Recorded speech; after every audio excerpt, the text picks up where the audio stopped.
اعوذ باللہ من الشیطان الرجیم بسم اللہ الرحمن الرحیم۔ سرکار دو عالم صلی اللہ علیہ وآلہ وسلم نے ارشاد فرمایا کہ جو شخص منافق ہے اس کی 3 علامات بیان کی گئی ہے اس حدیث میں۔ کتنی علامات بیان کی گئی ہیں؟ 3۔ نمبر 1 پر کہ جب بھی وہ بندہ بات کرے گا تو جھوٹ بولے گا۔ جب بھی وہ شخص بات کرے گا کیا کرے گا؟ جب بھی وعدہ کرے گا تو وعدہ خلافی کرے گا، اپنی بات سے مکر جائے گا۔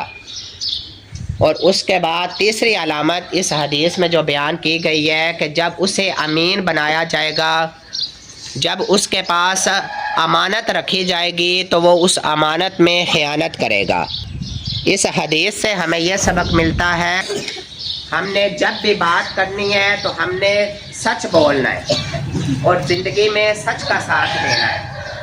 اور اگر ہمیں امین بنایا جائے، ہمارے پاس امانت رکھی جائے گی تو ہم نے اس امانت میں خیانت نہیں کرنی۔ اور اگر ہم کسی بات کا کسی مسلمان بھائی سے وعدہ کریں گے، عہد کریں گے تو ہم نے اس عہد کو نہیں توڑنا۔